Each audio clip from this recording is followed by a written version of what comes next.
Terça-feira eu citei um texto de Deuteronômios que fala que é, sobre a ideia da condução do cego, não permitir que o cego caia num precipício. Maldito é aquele, o texto fala assim, que não ajuda o cego a andar no caminho. E eu tenho um texto na Bíblia que está no Evangelho de João, se você quiser abrir sua Bíblia comigo aí, para a gente poder ler. No Evangelho de João, a partir do versículo 11, 10, João 10, 11. Gente, olha que interessante, essa palavra de hoje, nós estamos ainda no setembro, e o setembro é um mês dedicado à prevenção do autoextermínio, do suicídio, né? E é uma dor muito grande, né? É, a questão todas as vezes que a gente trabalhou com a ideia da prevenção do suicídio, na verdade, vai muito além do autoextermínio da pessoa individualmente. Fala muito da dor que a pessoa está passando e que ela não está suportando aquela dor, ela não está sabendo lidar com aquela dor. Infelizmente, no mundo, o número de pessoas que desistem das suas vidas, né? Tipo assim, que não querem mais continuar por não suportarem essa dor, ela é muito grande. E é muito importante esse mês é para alertar, esse mês não é só para falar para a pessoa que está com intenções de autoextermínio. Esse mês também é para lembrar a sociedade como um todo que existem pessoas que estão extremamente fragilizadas, né? Eu acho que esse mês é um mês para sensibilizar a sociedade que nem todo mundo está bem, que nem todo mundo está vivendo um momento bom na sua vida. Existem milhares e milhares de pessoas que estão completamente amarguradas, é, é, é, entre, com uma tristeza profunda no seu coração, sem saber como lidar com aquela tristeza. E, e não estar atento a isso, e não estar sensível a essas pessoas.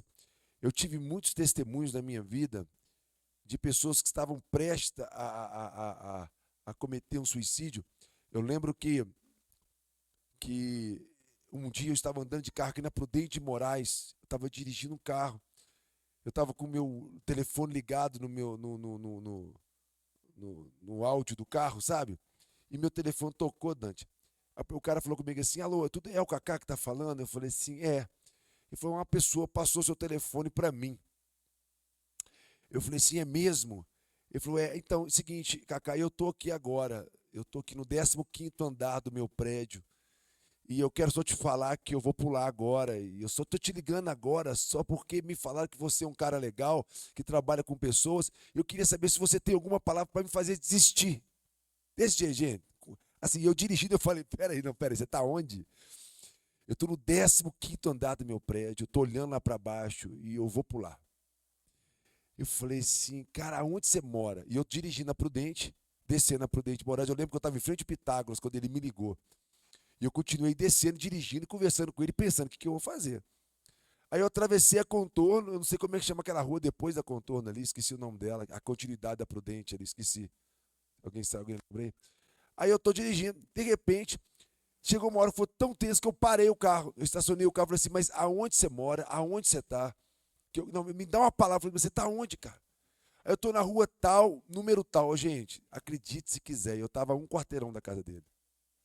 A um quarteirão do prédio. Eu andei um pouquinho pra frente, parei, chamei o porteiro do prédio, falei assim, o cara tá lá em cima, eu preciso conversar com ele, subi, chamei ele, dei uma palavra pra ele, a gente foi pro apartamento dele, a gente foi conversar, ele falou, tá bom, vou desistir de pular hoje.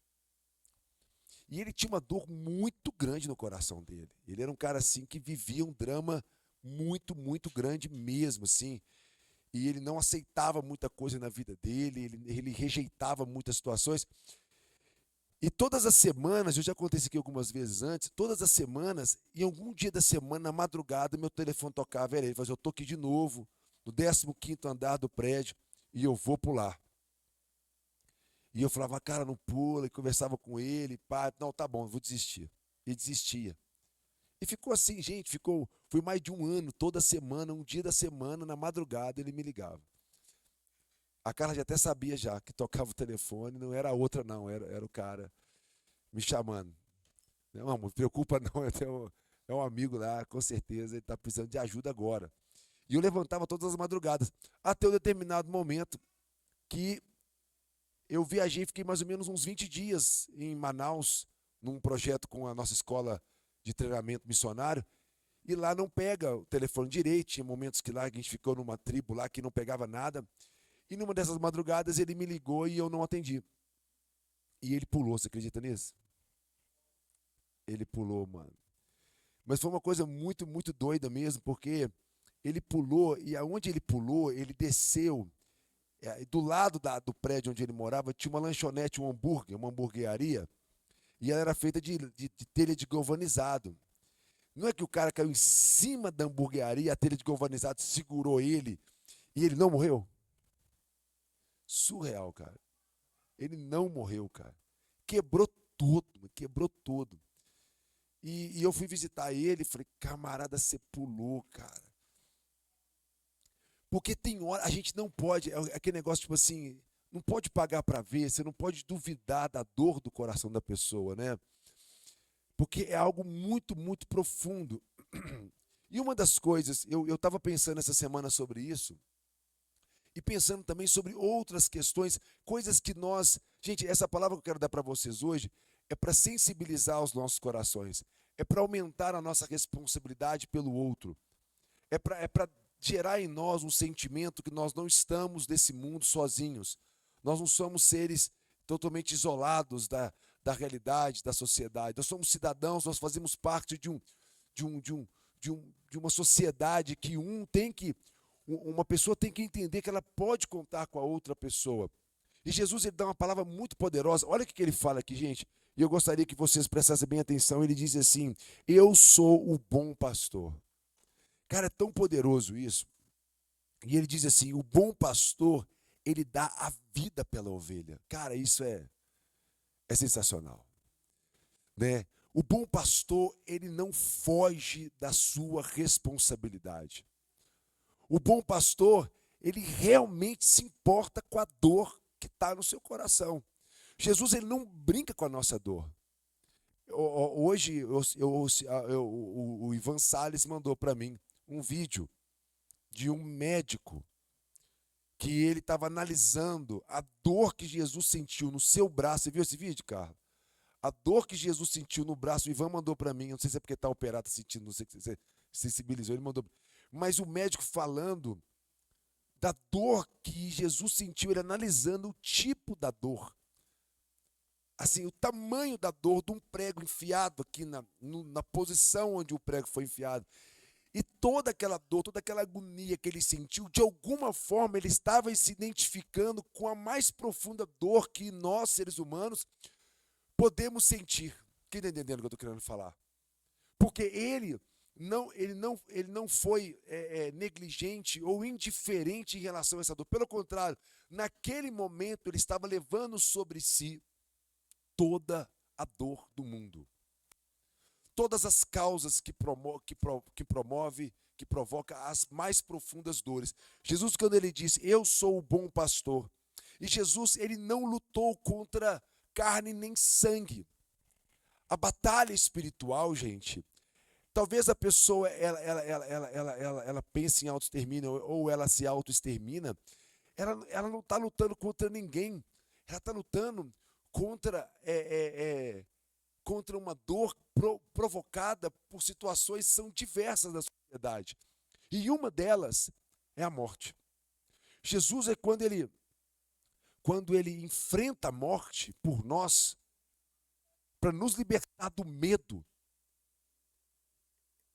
Ele não fugiu daquilo que poderia tirar a sua vida. É muito importante a gente pensar sobre isso. Olha o que ele fala no versículo 12. O mercenário, que não é pastor, a quem não pertence as ovelhas, vê o lobo e abandona as ovelhas e foge. Então o lobo as arrebata e as dispersa. O mercenário foge porque é mercenário e não tem cuidado com as ovelhas. Eu sou o bom pastor. Conheço as minhas ovelhas e elas me conhecem a mim. Assim como o Pai me conhece a mim e eu conheço o Pai e dou a minha vida pelas ovelhas. Ainda tenho outras ovelhas, não deste aprisco. A mim me convém conduzi-las. Elas ouvirão a minha voz, então haverá um rebanho e um só pastor. Então é muito forte para mim esse texto, porque ele está falando da postura de Jesus em relação aos problemas, às ovelhas que estão sofrendo. Então, eu escrevi alguns textos essa semana, e um deles eu chamei do jardineiro negligente. Imagina um jardineiro que tem uma planta preciosa sob seu cuidado. Ele sabe que a planta precisa de água e dos cuidados específicos para sobreviver, mas decide não cortar as suas raízes ou destruir as folhas diretamente. Em vez disso, ele simplesmente deixa de regá-la, sabendo que sem água a planta vai inevitavelmente murchar e morrer. O jardineiro, ao olhar para a planta seca, pode pensar que suas mãos estão limpas, porque ele não arrancou, mas sua negligência deliberada foi o que realmente a condenou. Então eu tenho uma planta, eu sei o que eu preciso fazer, eu sei o que eu preciso fazer para manter aquela planta viva, eu sei que eu preciso regar, eu sei que eu preciso podá-la, mas eu não faço. Mas eu também não gosto daquela planta, vamos colocar assim. Então, olha a ideia, eu não estou interessado em cuidar daquela planta, porque aquela planta representa para mim alguma coisa talvez que eu não queira na minha vida. Ou uma pessoa que é não grata, que é uma pessoa que eu percebo, essa pessoa, cara, eu gosto, mas assim, essa pessoa para mim, ela é uma pessoa que não faz tanta falta na minha existência ou na minha vida, ou é uma pessoa que eu não tenho tanta empatia, enfim, mas você vê aquela pessoa sofrendo, você percebe que aquela planta está murchando, que ela está sem água, você não está fazendo nada contra aquela pessoa, mas você está permitindo que aquela planta, ela murche até morrer. Quando você vê que aquela pessoa morreu, ela desistiu, você olha para aquela planta e fala assim, eu não fiz nada. Tipo assim, eu não tenho culpa, minhas mãos estão limpas em relação a essa planta. Mas será que a sua negligência não a matou? Quem está entendendo o que eu estou querendo falar? A nossa negligência pode matar muito.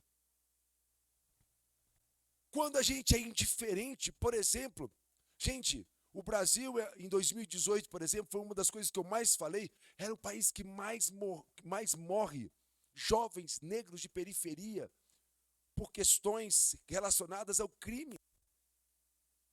Você olhar para uma situação dessa e falar assim, cara, não fui eu que matei, eu não tenho nada a ver com isso. O Vitor Azevedo, um jovem pastor, amigo nosso, que tem nos inspirado muito aqui na igreja, me mandou um documentário, pediu para assistir um documentário essa semana, depois eu gostaria que quem pudesse assistir esse documentário, depois eu mando para vocês, falando que as pessoas os homossexuais no mundo hoje são 2 vezes mais propensos ao suicídio, olha que loucura, do que um ser humano, do que uma pessoa que tem uma orientação sexual heterossexual. Ele tem 2 vezes mais propensão. Então, aí a gente simplesmente não dá o devido valor a isso.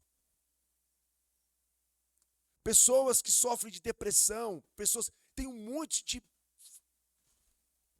de causas no mundo hoje que tem aumentado o índice de mortalidade, tem aumentado as propensões das pessoas a se autoexterminar, mas muitas vezes porque talvez não são pessoas que, por exemplo, talvez tenha uma pessoa no seu trabalho que ela se comporta de uma forma que você não concorda ou que não tem uma relação direta com você ou familiar ou do seu time de futebol ou alguma coisa que realmente faz com que você tenha uma certa relação afetiva com aquela pessoa, mas aquela pessoa está pensando em se autoexterminar, ou aquela pessoa está totalmente comprometida com o uso abusivo de álcool e drogas. Como eu acho bonito, muitas vezes, essa semana um rapaz que joga basquete comigo, ele tem uma empresa, e o funcionário dele chegou para ele e falou assim, olha, eu preciso de ajuda, eu estou usando drogas abusivamente e minha vida está completamente desgovernada. Ele parou o que está fazendo, pegou aquela pessoa, levou ela no Uniclama, arrumou um enxoval para aquela pessoa poder tratar, organizou o acolhimento daquela pessoa. Então pode ser uma coisa que está do nosso lado e muitas vezes a gente fala assim, isso não é comigo. Aquela planta a gente vai deixando ela ali até secar e quando ela morre a gente fala assim, ó, morreu. Mas eu não tenho nada a ver com isso. Será que não? Será que não? O bom pastor, ele não foge das responsabilidades que lhes é apresentada. Gente, nós vivemos aqui na nossa igreja com uma teoria, olha essa teoria, se você não entendeu essa teoria, eu já vi que o Igor entendeu muito bem, toda vez vira e mexe, ele pega o microfone, ele fala, tem um texto na Bíblia em Êxodo 3, pega esse texto, gente, para mim é um dos textos mais importantes do ecossistema do reino de Deus. Se você um dia quiser participar de alguma atividade espiritual, se você realmente se importa com a dor do coração de Deus, se você se importa com Deus, o Criador do céu e da terra, esse texto de Êxodo 3, eu vou citar para vocês aqui, para vocês entenderem. Ele é um dos textos mais importantes, e eu tenho falado que é um dos diálogos que traz uma das maiores revelações para as pessoas que amam a Bíblia, porque o próprio Deus, ele chega para Moisés, numa sarça ardente, e fala assim, olha Moisés, preste atenção, tem um povo que está sofrendo muito, que esse povo tem uma dor, que é uma dor muito grande, e o clamor desse povo chegou até o céu, chegou para mim. E sabe o que eu fiz, Moisés? Eu desci para conversar com você. Sabe por quê?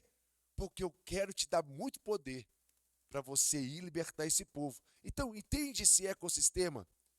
Deus tem um clamor, talvez você não esteja escutando o clamor da planta seca. Talvez você não esteja escutando o clamor da pessoa que está em sofrimento, mas o clamor do coração dela sobe até Deus.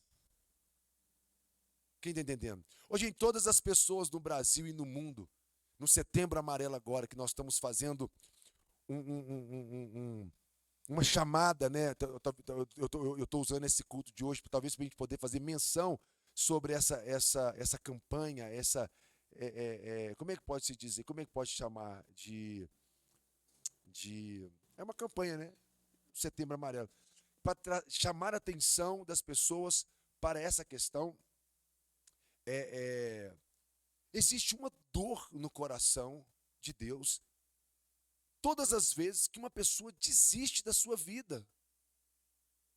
Todas as vezes que uma pessoa ela não suporta, talvez ela sofreu bullying, talvez ela foi abandonada, ela foi abusada, talvez ela não consegue enxergar mais solução para a sua existência, para a sua vida, para a sua história. E essa dor gera um clamor. E esse clamor, você tem que entender que ele chega no coração de Deus. Agora a pergunta é, com quem Deus pode dividir essa dor? Ele dividiu com Moisés. Então é muito importante a gente entender que o bom pastor, Jesus, se você se aproximar dele, se você se importar com aquilo que ele importa, ele vai compartilhar com você um pouco dessa dor. E uma das coisas que tem sido muito forte para mim nesses dias é não fugir, é não negligenciar, é não sermos covardes, não sermos pessoas fúteis, não sermos pessoas. Gente, eu estou aqui como um pastor, como um pregador aqui hoje falando para vocês, para uma igreja. Talvez você está sentindo essa dor, mas talvez você pode ser aquele ou aquela capaz de ser pelo menos aquela pessoa que carrega um pequeno regador para regar um pouco da sequidão da terra daquela plantinha, trazendo uma solução, trazendo um aconchego, trazendo talvez um abraço. O Igor falou que hoje aqui, abrace uma pessoa. Uma das palavras que eu tenho tentado trabalhar no coração da nossa geração é que a gente não seja egoístas ao ponto de não ceder nem um pouco da nossa existência para outras pessoas. Nós precisamos aprender a praticar essas relações. Jesus ele olha para o lobo. A Bíblia fala que o verdadeiro pastor, quando vê o lobo querendo comer as ovelhas, ele coloca as ovelhas para trás dele e ele enfrenta o lobo. Por quê? Porque ele não tem medo de morrer. Porque ele venceu o medo da morte. Porque ele, de fato, ele ama aquelas ovelhas. O falso pastor, ele é o mercenário. O que é o mercenário? É a relação utilitária com a ovelha. É a relação utilitária com o outro. Então você tem duas formas de se relacionar com as pessoas. Pelo amor ou pela utilidade que aquela pessoa tem para você. Por que o mercenário ele foge quando vê o lobo? Porque ele não quer perder a vida dele para proteger aquelas ovelhas. Por quê? Porque aquelas ovelhas, para eles, elas servem para dar o lã e apenas o lucro. Quem está entendendo o que eu estou querendo falar?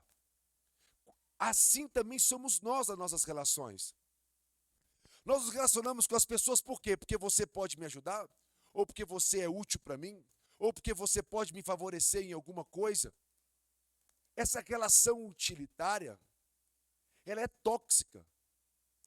E a gente não consegue ter profundidade nessa relação com a outra pessoa. É muito importante você sondar o seu coração todas as vezes que você vai sentar com uma pessoa, seja um amigo, seja um parente, seja uma pessoa que você não conheça. É muito importante você sondar o seu coração e tirar do seu coração todo tipo de pensamento tóxico ou pensamento que pode fazer com que você tenha uma relação com essa pessoa que não seja o amor. Seja em qualquer área da sua vida, é possível praticar o amor. Seja na área social, seja num clube, seja na área empresarial, seja na igreja, seja na vida acadêmica, como muitos de vocês aqui têm muitas escolas, estão estudando em faculdades.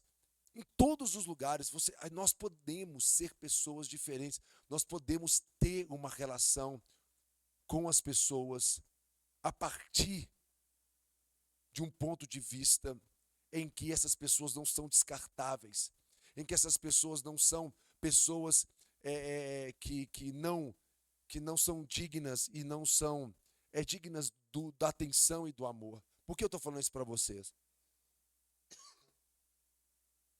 Porque, infelizmente, a gente olha para algumas pessoas hoje na sociedade como um todo e a gente faz uma seleção de quem vale a pena e de quem não vale a pena. De quem realmente eu devo empenhar a minha força ou a minha atenção ou de quem eu não devo. Por exemplo, eu fui visitar, semana retrasada, a Casa Emanuel. É uma casa que nasceu do Ele Clama. Em 2011, 2012, o Ele Clama, nós tínhamos muitos homens, nós tínhamos 2 sítios, um com a galera que estava tratando dependência química e um outro sítio chamado Pilão, que eram os homens que necessitam de atenção extremamente especial, que era o RI, que eram homens que tinham problema de saúde mental e idade avançada. Então, sabe esses moradores de rua que têm problema de saúde mental e ainda têm uma idade avançada? que você olha para essas pessoas e fala assim, misericórdia, como é que eu posso ajudar essa pessoa? Estão entendendo? Eu estou terminando já, viu, pessoal? Viu a chuva agora, né? Que beleza, né? Glória a Deus, né? Tomara que chuva mesmo. Eu estou terminando já para a gente poder ir embora antes da chuva, para a gente pegar a chuva em casa. Então, aí eu fui visitar essa casa semana passada. É tão maravilhoso o trabalho que o Marcão faz lá hoje. Depois eu quero pedir até o pessoal, aqui, a turma de voluntários que vai para o Eliclama, que talvez um dos meses, em vez de a gente ir lá para o Eliclama, a gente ir lá para a Casa Emanuel, fazer um trabalho com ele. Sabe por quê? Porque lá tem uma coisa que é interessante. A turma do Eliclama, por exemplo, os meninos que estão lá, cara, a galera é muito ativa. A turma sabe fazer de tudo, mano. A galera que chega lá, mas chega assim, poxa, pô, a galera movimenta mesmo, sabe? Tem gente, assim, profissional de todas as áreas. Então, assim, é sempre muito legal, assim, a galera sempre ajuda muito, sempre serve demais, é muito legal essa relação. Mas quando você vai lá na casa do Marcão, por exemplo, as pessoas, elas não sabem. Olha isso aqui, Michael. Tem um cara lá que todos os dias o Marcão tem que pegar na mão dele e levar ele até a cama, porque ele esquece da cama dele. Ele esquece que aquela cama. Aí o Marcão colocou assim, ó, essa aqui é a sua cama, colocou o nome dele assim. Mas todo dia ele fala assim, o ônibus para Valadares já passou? O ônibus para Valadares já passou, porque eu estou esperando, não porque eu vim aqui, não sou daqui. Eu estou aqui esperando o ônibus. Você tem 6 anos que ele está lá, todo dia de manhã ele fala assim, o ônibus para Valadares já passou? Aí o Marcão tem que, de noite, pegar ele. Assim, cara, o ônibus não passou, então dorme aqui hoje, amanhã você pega o ônibus. E leva ele para a cama dele. Então são pessoas que não podem. Sabe o que eles te dão em troca? Nada. Nem recurso financeiro, nem ajuda, nem nada. É até a morte daquela pessoa, ela vai ser cuidada por aquele lugar, que a única coisa que você ganha com isso é mais amor. Então eu quero deixar essa palavra aqui do Setembro Amarelo, eu quero trazer um alerta para vocês. Assim, um dia nós estaremos perante Jesus. Muitos dirão, Senhor, Senhor, em seu nome expulsamos demônios, em seu nome curamos enfermos, em seu nome a gente fez tanta coisa. E muitas pessoas que eu percebo, que usam o nome de Deus, eu percebo que Jesus falou assim, eu não conheço vocês porque vocês são os mercadores, que usaram o meu nome para ter vantagem, que usaram o meu nome para poder fazer o que vocês queriam fazer. Mas muitas vezes eu quis alertar vocês do que eu estava fazendo e vocês não quiseram fazer. Por quê? Porque não te dava nenhum benefício. Não te trazia um retorno que você gostaria. Não tinha a ver com as pessoas que você... Muitas vezes eu vejo as pessoas falando assim, uma vez eu falei assim, meu pai tá aí ainda, meu pai já foi embora já, né? Muitas vezes, quando eu saí da minha casa e fui morar com as pessoas em situação de rua, as pessoas falavam assim, e seu pai, que não é crente ainda, quem vai pregar para ele, se você for morar com os moradores de rua? Eu falava assim, e se eu ficar pregando para meu pai, quem é que vai cuidar deles? Porque a lógica sempre é para a sua família. Está abandonando a sua família, você tem que cuidar da sua família, Não, mas e o outro que não tem família?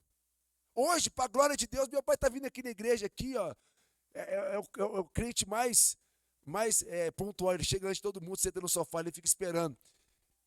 Está aí, Deus está fazendo a obra da vida do meu pai, da minha mãe, dos meus irmãos, da minha irmã. Mas a questão é, eles são pessoas que desde pequeno escutam o evangelho, estão ali acolhidos pela vida, e as pessoas que não estão? Muitas vezes a gente ora a Deus, eu quero que o Senhor faça uma obra da minha família, sabe? Se abra para o outro também. Talvez tenha uma plantinha secando do seu lado e você não está percebendo. Talvez tenha uma pessoa perdendo a alegria de viver do seu lado, e um abraço, uma atenção, talvez um carinho, talvez simplesmente aquela pessoa se sentir que ela é uma pessoa especial. Por exemplo, foi tão lindo ontem, a festa da Lalac ontem, sabe? Foi emocionante porque é uma menina que muitas vezes ela ia passar a festa de 15 anos dela com a avó dela no interior, uma avó, acho que ela nunca tinha visto a avó dela, e ela ia passar o interior. Ela falou assim, quando as minhas filhas perguntou assim, mas e a sua festa de 15 anos? Ela falou assim, eu não vou ter, minha família não tem condição. E ela é uma menina assim que já sofreu muito bullying, já sofreu muita coisa. Aí minhas filhas, na hora, falaram assim, não, você vai ter uma festa de 15 anos, nós vamos fazer. A gente mobilizou e todo mundo, a gente ajudou. E a gente fez, e ontem ela aqui cantando parabéns para ela.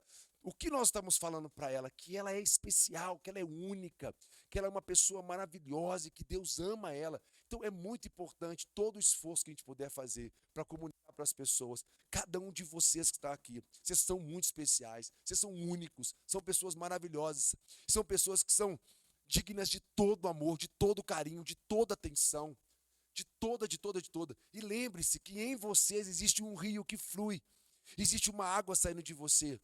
E se você estender esse amor que você sente por Deus para uma outra pessoa, esse rio ele pode começar a fluir de você ao ponto de muitas pessoas serem salvas e beber da água que flui do seu interior. Essa é a nossa meta. A Maria Helena, as meninas que estão organizando aqui o Amadas, a gente fez uma reunião hoje, né, mais cedo, e nessa reunião a gente colocou como objetivo começar também aqui na igreja um grupo também, além do Free Mind, um grupo de celebrando, para ensinar as pessoas as ferramentas também, para saber cuidar de outras pessoas. Então também, a gente vai começar esse grupo também, eu quero anunciar para vocês aqui, quem quiser participar, será todas as terças-feiras também. Então, pessoal, fica aqui essa palavra, fica aqui esse apelo ao Setembro Amarelo, que a gente possa se importar. Quando eu escuto, por exemplo, que o grupo que mais suicida no Brasil hoje são os homossexuais, eu acho isso algo muito importante.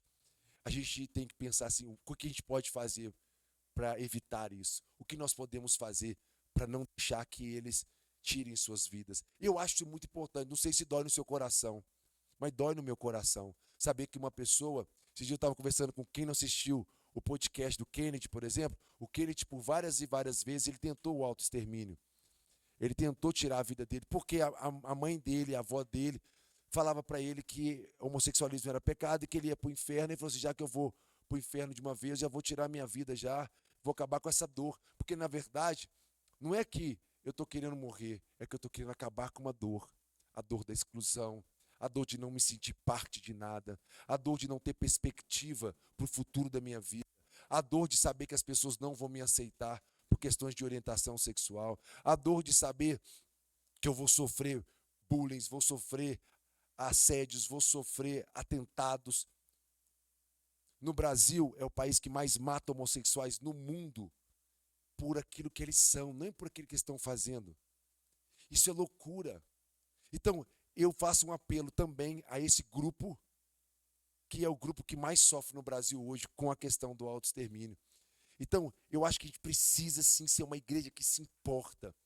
Uma igreja, um povo que fala assim, não, perto de mim, quem tiver uma pessoa que sofra algum tipo de maus tratos ou que esteja em sofrimento, eu quero ser o primeiro a abraçar essa pessoa.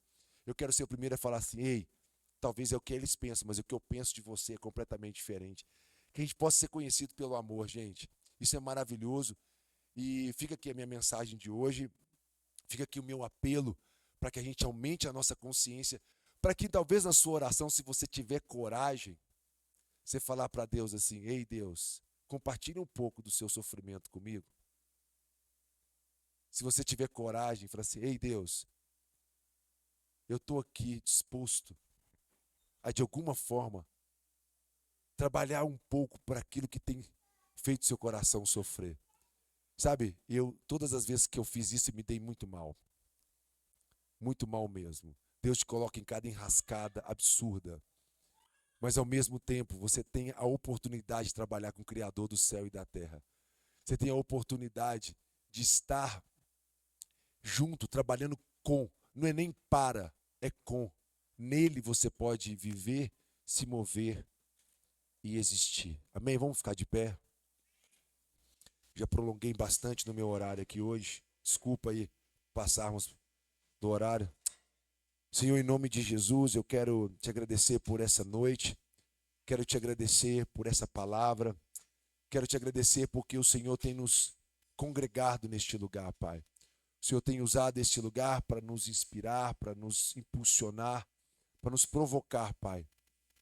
Pai, nesse Setembro Amarelo, nós queremos de alguma forma, Pai, abrir os nossos corações, e eu particularmente estou completamente disposto, Pai, a engravidar cada vez mais das dores que está no seu coração. O clamor de muitos tem subido ao Senhor.